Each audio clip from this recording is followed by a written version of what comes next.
Hello everyone, this is Tidewater Jake here, and I just wanted to take the time to share with y'all an interesting new O-scale model that's come out recently. This is an Atlas O-scale RSD-7 locomotive in the, obviously, Chesapeake and Ohio livery.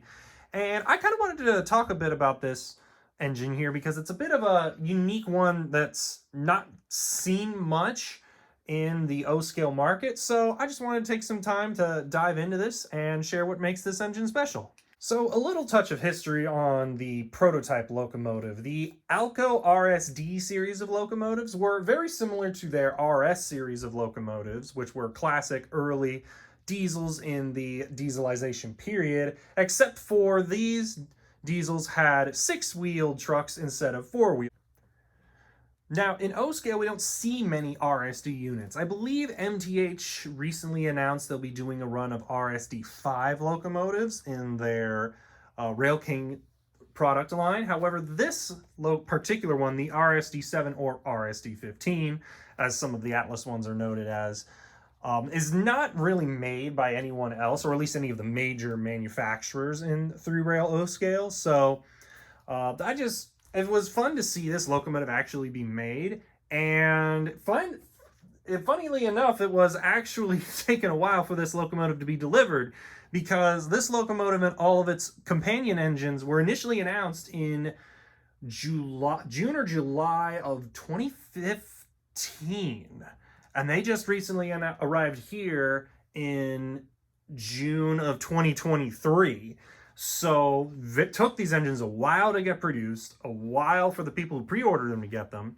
And when I finally saw this engine, I realized that it's taken a while to show up, but it's turned out great. So let me go over some of the basic features of this engine and talk about what's included in this package. So included in this engine is TMCC as well as conventional control modes. This engine specifically has the older Lionel TMCC rail sounds. You can see here in the box the sticker showing the older Lionel rail sounds system. So therefore, it won't have as many features or detailed bits as, say, a legacy control system. However, this does include a cruise board made by Electric Railroad, which that includes some bonuses such as it is legacy compatible with 100 speed steps, as well as includes the nudge feature that will let this engine be lashed up and let you basically tweak the speed to let it play with other engines that may or may not be very friendly to other engines given their gearing ratio. So some fun things to see in there.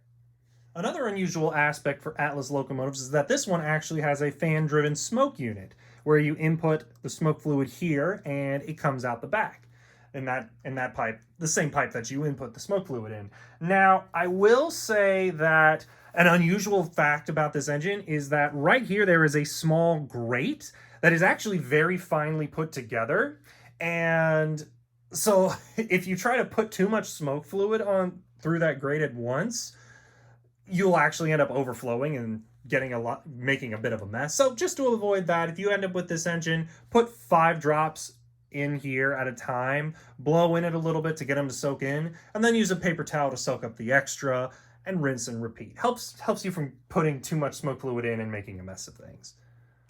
Here we can see a brief look of the underside of the locomotive. As you can see, there are 2 pickup rollers here. Not as many as we see in many other engines these days, but still, this is a bit more of a scaled down model in terms of features and detail, so it's expected that these would show up here, and it's probably going to run just fine, the same as all the other engines. Also on the underside, this engine has 2 sets of switches, a smoke, no smoke, a conventional cruise on and off, a sound, no sound switch on the back here, and then finally a run program switch on this side. You want to check these because a lot of these are switched to off when you initially get the engine, so just look on the underside and flip them how you need to be according to the instructions based on how you're going to run this engine. Now, before I talk about the details and specifics of this model, I want to point out a couple quick things that this engine doesn't have. Now, as you may have noticed from my box showing earlier, that this engine is part of Atlas's Trainman line, which is sort of an equivalent roughly to MTH's Rail King line, or maybe Lionel's Lion Chief line, in that it's a line that includes maybe a bit fewer bells, whistles, parts, features, and so on and so forth. It's not that it's low quality, far from it. Everything Atlas makes is extremely high quality. It's just you won't see some bells and whistles on this engine that you might see on others. For example, on this engine you will notice there are no cab figures. Kind of a bit handy if you intend to run this engine back and forth. It's just, if you're expecting to see cab figures in there, you notice you're not going to see them. Also, this engine has directionally changed headlights and lighted number boards, but no marker lights. Basically, there's a single clear light bulb in the front and over here in the back. And when you change directions, they just turn on and off respective to your change of direction. There are no light bulbs in here that will change green or red or anything sort of that like you'll expect to see in Premiere or in Lionel Legacy models. So just a couple quick things to note when you're looking at this model. Now let's start with some of the finer details of this model. And I'm happy to say that this engine really just has a lot of great add-on details. I mean, there's a lot of add-on metal grates, such as here in this vent fan. There's also an individual fan blade in there, as you probably saw earlier in the video. These individual grates here are individually etched. These handrails are all metal. They have these individually applied chains, these flip-down steps, safety tread, and really, not to mention, of course, the separately applied grab irons, which I am a huge fan of. So really, this engine has just about as much detail as you would expect from any Lionel Legacy diesel model.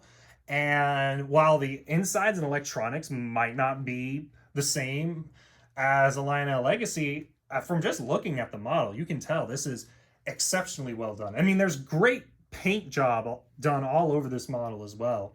You can see a C&O back here, as well as a C&O logo along the side here, individual lettering on the warning hatches, and the whole paint scheme just adds a lot of color.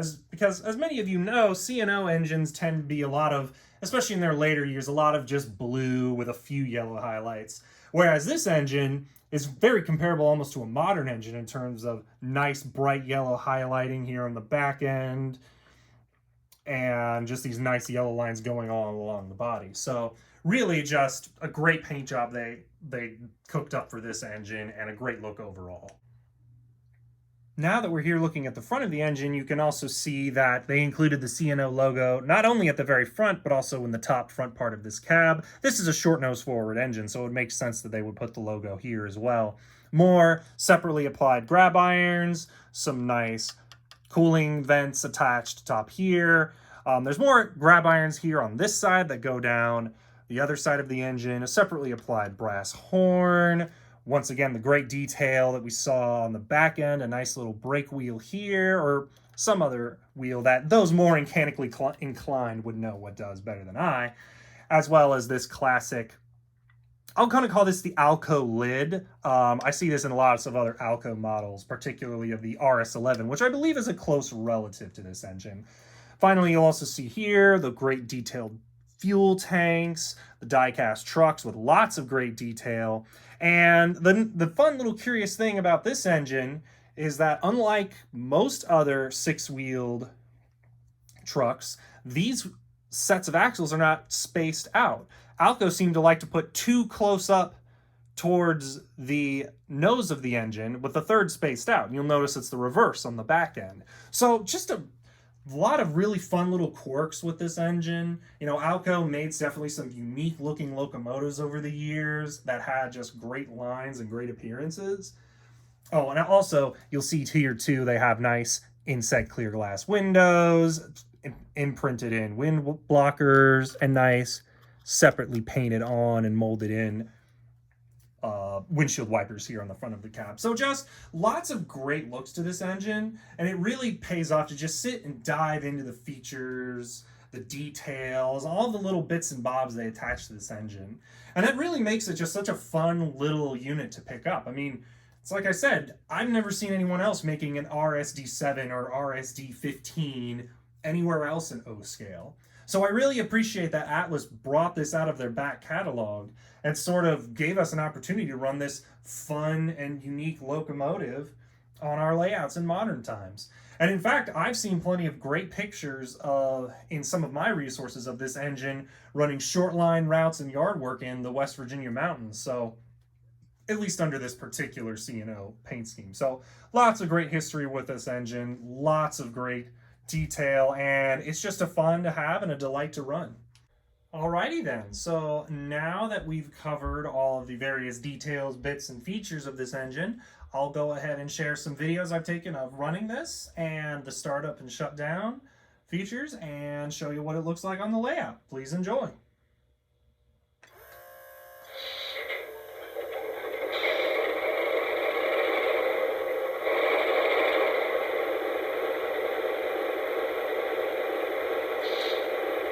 How's that track look? Are we clear? Over. Negative. Hold your position. Over. Roger that. Out. Dispatcher here. Please hold your track orders. Over. Copy that. Out.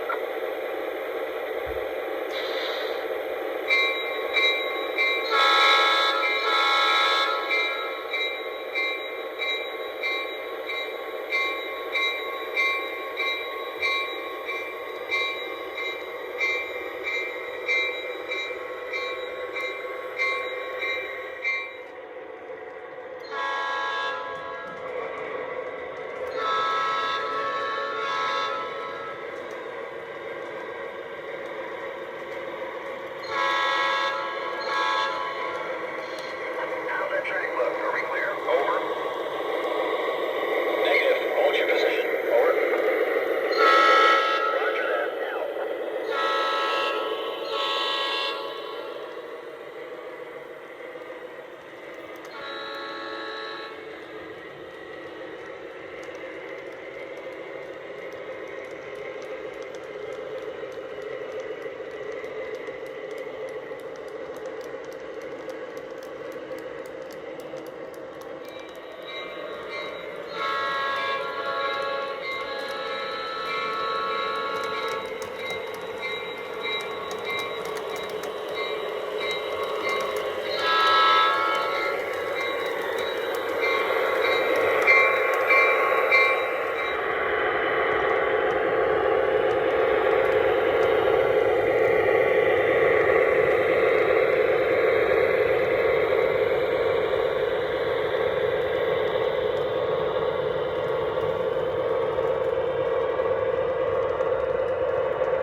Well, that wraps up this video. Thank you all of you for watching.